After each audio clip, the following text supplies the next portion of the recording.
नमस्कार दोस्तों, इस वीडियो में हम बात करने वाले हैं अमेरिका के राष्ट्रपति डोनाल्ड ट्रंप के बारे में और अमेरिका के बारे में। अमेरिका के राष्ट्रपति डोनाल्ड ट्रंप अब इस समय जब इलेक्शन लड़े तब भी मेक अमेरिका ग्रेट अगेन का नारा लेकर चल रहे थे। उनका यही प्लान था जो आज अपने को दिख रहा है, क्योंकि अमेरिका को ग्रेट बनाना है, चाहे उसके लिए कुछ भी करना पड़े। उन्होंने अपने जो दोस्त कंट्री है, नेटो कंट्री, उनको भी बोला कि आप अपने जीडीपी का 5% डिफेंस पे खर्चा कीजिए, नहीं तो नाटो से अमेरिका निकल जाएगा। तो यूरोपियन जो कंट्री, इनके पिछले को कंट्री इनके साथ में चल रहे थे, उनके लिए भी इसने प्रॉब्लम खड़ी कर दी। तो वो नहीं कर रहे हैं, तो इसने बोल दिया कि हम ग्रीनलैंड पे कब्जा करेंगे। डेनमार्क के अंडर में आता है ग्रीनलैंड। ग्रीनलैंड डेनमार्क के अंडर में है और डेनमार्क नेटो का मेंबर है। नेटो का मेंबर है। नेटो एक 32 देशों का समूह है।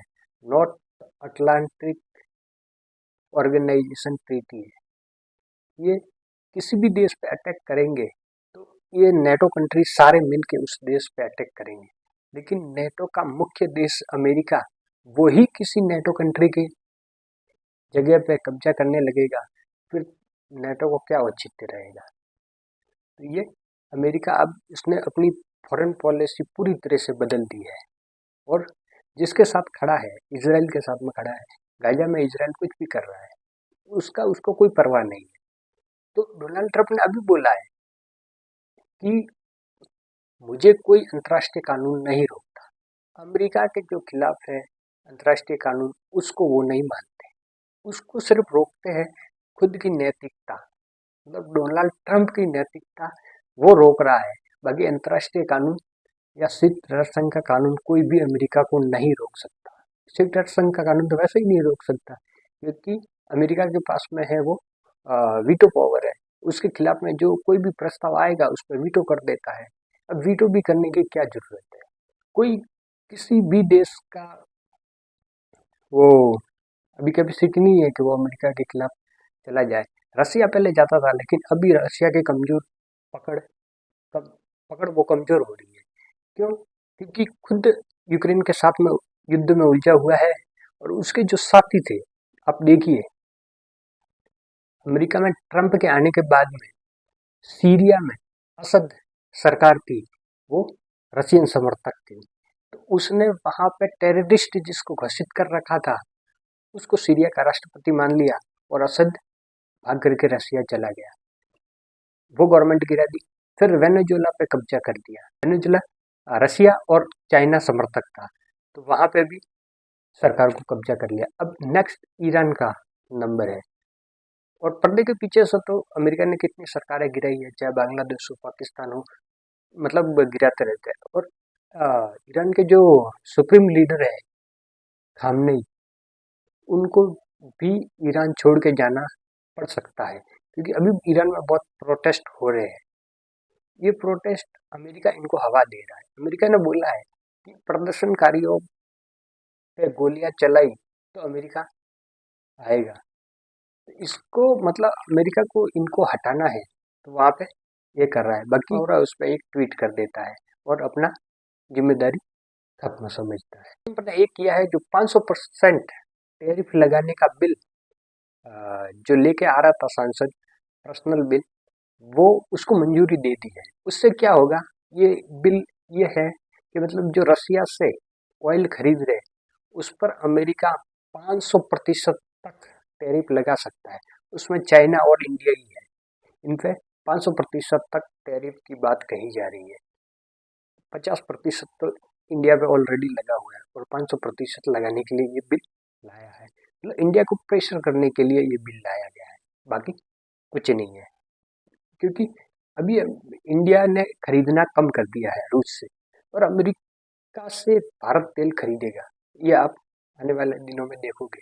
क्योंकि वेनेजुएला से तेल कंपनियां निकालेगी, अमेरिकन कंपनियां, वो बेचेगी कहाँ? क्योंकि वेनेजुएला में जो तेल निकलता है उस वो क्रूड भारी होता है।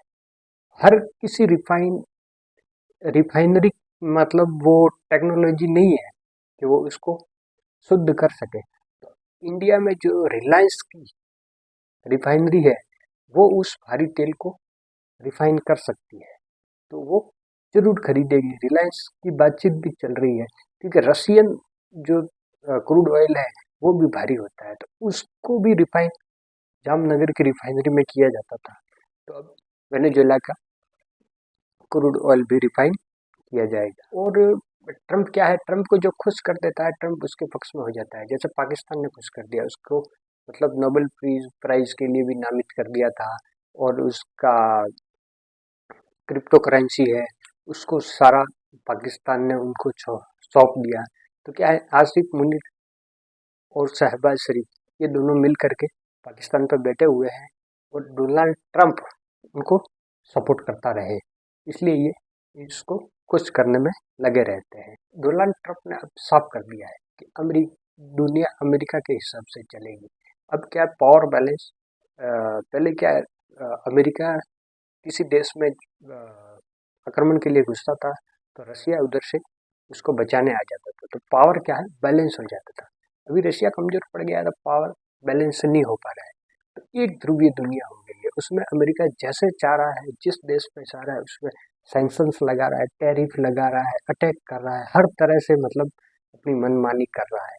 ये डोनाल्ड ट्रंप अभी नेक्स्ट लेवल पे खेल रहा है भाई, ये मतलब नेक्स्ट लेवल इसका है, क्योंकि ये अभी ज़्यादा दिन चलने वाला नहीं है, क्योंकि किसी भी चीज़ की अति हो जाती है तो फिर क्या है, इसका मतलब डाउनफॉल आना स्टार्ट हो जाता है। तो अभी ताकत है अमेरिका के पास में, तो वो अपनी मनमानी कर रहा है। तो अभी तो ये तो सिद्ध हो रहा है, इकोनॉमी बड़ी है और न्यूक्लियर वेपन है, वो देश सुरक्षित है। बाकी छोटे मोटे देश जिसके पास में न्यूक्लियर वेपन नहीं है उनको तो अमेरिका ऐसे ही कुचल देगा, क्योंकि वो कर क्या सकते हैं। यूक्रेन अब क्यों पिटा जा रहा है कि यूक्रेन के पास में थे एक समय न्यूक्लियर वेपन, वो रशिया को सौंप दिए थे, अब रशिया उस पर अटैक कर रहा है। इसी तरह से अब डोनाल्ड ट्रंप सारी दुनिया पे बयानबाजी कर रहा है, लेकिन उत्तर कोरिया पे नहीं कर रहा है। क्यों? क्योंकि उसके पास में परमाणु बम है, वो न्यूक्लियर वेपन दाग देगा जापान पे, उत्तर कोरिया पे, नहीं तो डायरेक्ट अमेरिका पे। तो ये मतलब जरूरी है भारत के लिए भी, ये तीन लोगों का योगदान है।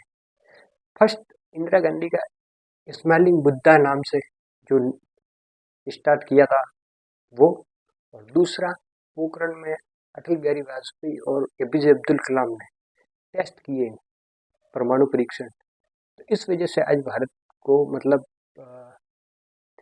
ये ट्रम्प नहीं दबा पा रहा है, नहीं तो भारत पे भी अगर अटैक कर देता तो भारत क्या करता, क्योंकि भारत के पास कोई ऑप्शन ही नहीं बचता। अब ये है कि अंतिम हथियार जिसके पास में न्यूक्लियर वेपन है वो टिक सकता है, बाकी अमेरिका के सामने अभी कुछ नहीं टिक सकता, क्योंकि डोनाल्ड ट्रंप हर दिन कोई न कोई बयानबाजी करता रहता है। अब लोग गाजा को तो भूल ही गए हैं, गाजा में कितनी बमबारी हो रही है, कौन मर रहा है, क्या हो रहा है कोई पता नहीं, यूक्रेन में क्या हो रहा है कोई पता नहीं। ये नया फ्रंट खोल दिया वेनेजुएला का, ईरान का, तो मतलब पुरानी चीजें थी वो तो चल ही रही है, उसमें तो दुनिया का ध्यान ही नहीं जा रहा है। तो ये वीडियो आपको हमारा कैसा लगा, पसंद आया है तो लाइक शेयर और सब्सक्राइब जरूर करें। जय हिंद, जय भारत।